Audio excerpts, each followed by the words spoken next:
police station because of you and your douchebag friend. What else? Got all these.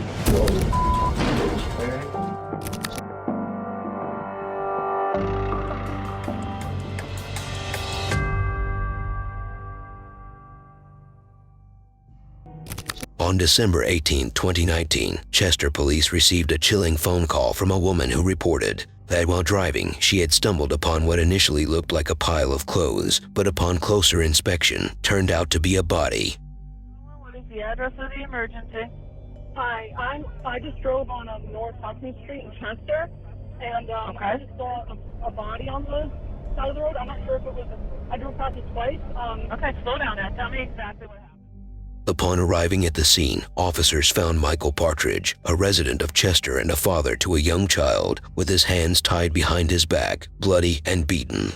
Unfortunately, Michael was pronounced dead at the age of 28 shortly after being taken to the hospital due to blunt force trauma to the head. Prior to his passing, Michael had tried to turn his life around for the better, despite struggling with drugs and previous run-ins with the police. He was described as an outgoing person who enjoyed making people laugh, and he was very close with his father while growing up. Nonetheless, Michael became a devoted father and did everything in his power to provide for his family. Love you. Love you. Investigators were desperate for leads after the brutal murder of Michael Partridge. With only vague information to go on, they spoke with Michael's family at the hospital hoping for a breakthrough. It wasn't until they learned about his girlfriend, Courtney Clemens, that the case started to gain traction. As they made their way to Courtney's mother's house, the tension was palpable. It was there that they learned about the chilling text conversation between Courtney and Michael, which would be their first big lead in the case. Courtney had told her mother that Bobby, a man investigators had yet to identify, had savagely beaten Michael with a bat, breaking his ankles and ribs. Courtney had been a witness to the brutal attack, hearing Michael scream in agony while begging Bobby to stop. What exactly happened? Who did you hear through the beat? I just took my body. Courtney told you I that. didn't hear it. She texted. Skeleton bruises, his ankles, and his ribs. I think it was Bobby. If Courtney's not home, where was she been? This interview would provide detectives with the names of Courtney's friends, Seth Pelsang and Bobby Haskell. Are you at my house right now? I'm in the police station. I've been here since 1 o'clock in the morning because of you and your douchebag friend. This investigator road. We just want to meet up with you, make sure you're okay. Where can I meet you? Yeah, quick check in Goshen. We'll see you there. Investigators arranged to meet with Courtney at a gas station, hoping to gather more information about the case. As Courtney arrived, investigators noticed two men waiting for her in the car. They suspected that the men were her friends, Seth and Bobby, and quickly apprehended all three of them, taking them to headquarters for questioning. Investigators began their interrogation by interviewing Seth first. I woke up in the morning and went and got Courtney, and she came back to Goshen with me.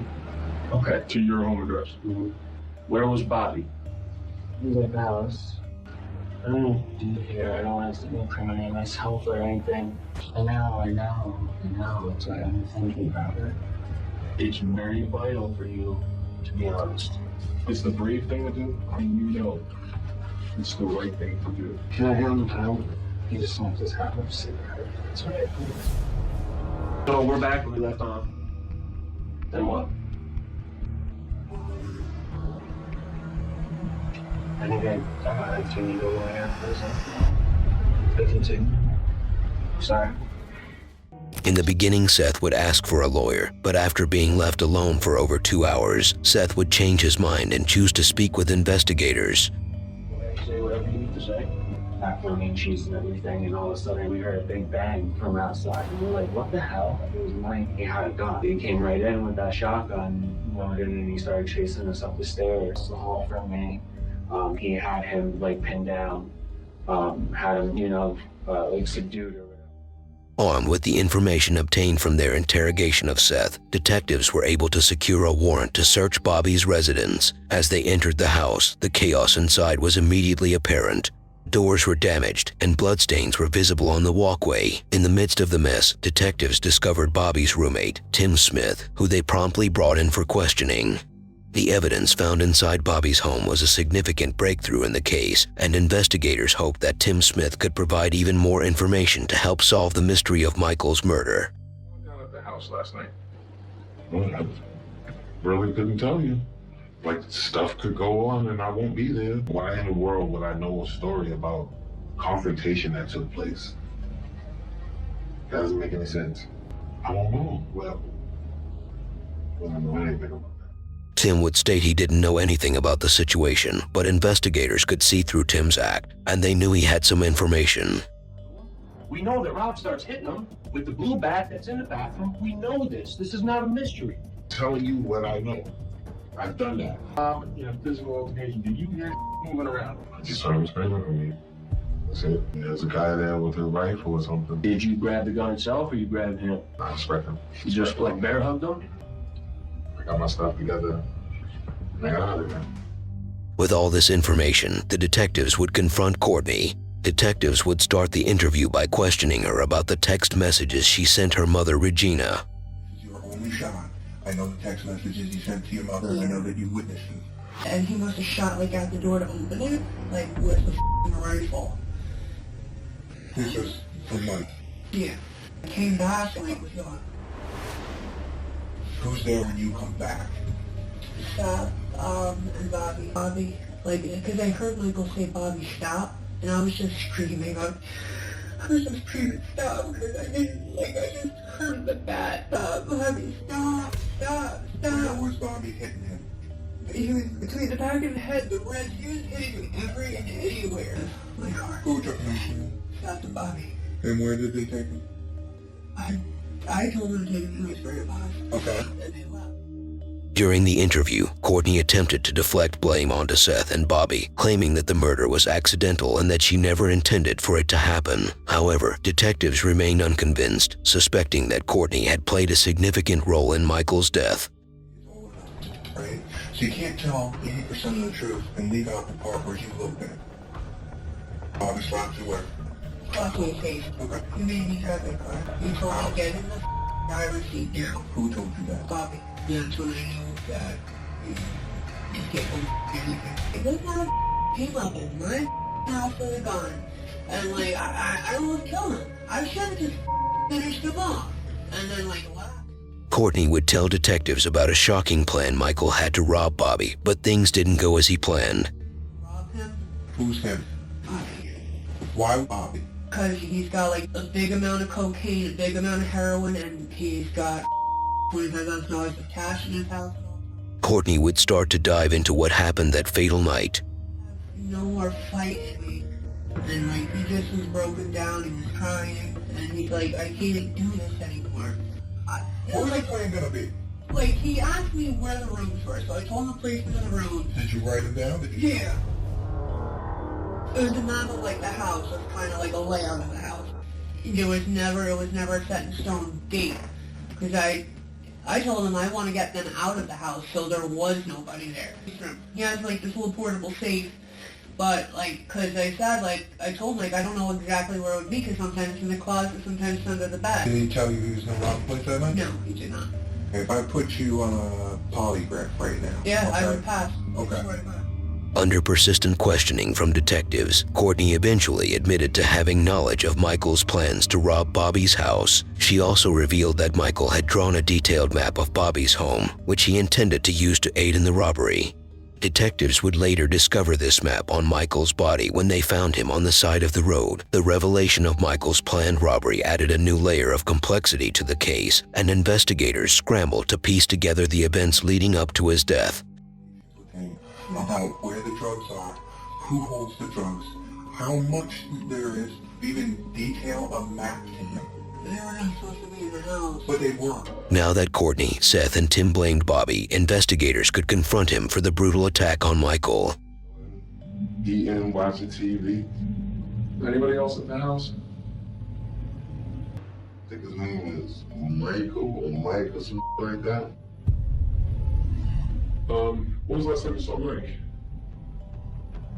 That's a good question. Last time I saw Mike about, I want to say, 2 days ago. When questioned by detectives, Bobby claimed that he hadn't seen Michael for a few days. However, this statement was untrue. Detectives suspected that if they confronted Bobby about Michael's death, he might abruptly end the interview, which could hinder their investigation. Right? You got beat up. That's what it is. So bad, like, I mean, he got beat up. I mean, it's not anything that, you know, a few days rest might help him out. Okay. Detectives would play up the fact about Michael being beaten, hoping Bobby would speak about the fight. Comes over there, he shoots my door, man, just fast. He comes up to my room, my door is open. On the door he shoots. That's the room door. He hit, Tibbs grabs it, he yanked it, the shot him out of his hand. And beat the front door to the house. Okay. So when I said, like, what the f? Boom. I know one of us, we got shot, but that jammed on him. Just grabs and dives on him. And Seth grabs, yanks the gun. And then what happens? With his ass. Where'd Mike go? I don't know where the f he went. He left. Although Bobby believed that his actions that night were justified, the detectives could not condone what had happened to Michael. While they recognized the importance of self-defense, they deemed the excessive force used against Michael, who was disarmed and beaten to death, as unjustified and extreme. Conversations. Okay. It's not correct. Right? Who tied him up? I ain't gonna lie. It was me, man. With the bag of clean. I know what was wrong, but I just didn't want to go by our house. After that, yeah. Over the Courtney. Yeah. What are you saying? Like, yo, what the how the did he even follow? Well, how the did he even get over here? Like, where we lived at? Yeah. How the did he follow your ass over here? Like, what the when are you gonna leave this motherfucker alone? Now he's coming over here. It wasn't until later that Bobby finally realized the truth. Courtney had set him up. Michael had learned about Bobby's stash of money and drugs through Courtney and had planned to rob him. Damn. Oh,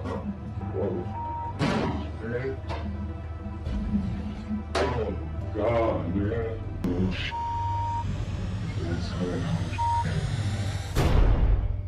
Detectives would come back into the room with Bobby and question him about the weapon used to beat Michael. During the interview, Bobby was under the impression that Michael was still alive, albeit in bad shape. However, by the end of the conversation, the detectives revealed the tragic news that Michael had passed away. Is it your baseball bat or is it somebody else's? It belongs in the house. He put the gun out there. And I was going to hit him with the bat, but I was just situation with me. What happened? He came in. But I mean, he had a gun, man. You're probably wondering a lot, but Michael's dead. He's dead? Yeah. You're getting charged with murder. Surprised there he's dead? Yeah, well, yeah. He was away from me. He wasn't there when we left us. You didn't make it.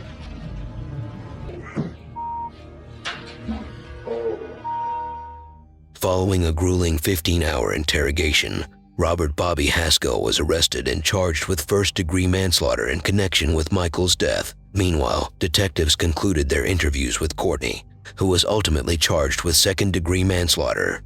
You feel you did something wrong? Yeah. What do you feel you did wrong, specifically? Get it cold, please. What else? Your actions I'm talking about. I wish I would have went outside and just told Mike to leave or just left with him or something. Wanted him away from the house and away from 15 months after the murder, on March 24, 2021, Courtney pleaded guilty to second-degree murder and was sentenced to 6 years in prison for her involvement. On June 4, 2021, Bobby also pleaded guilty to first-degree manslaughter and received a 13-year prison sentence. Tim and Seth were both charged with manslaughter as well, with Seth receiving a 9-year sentence and Tim receiving 4 years in prison.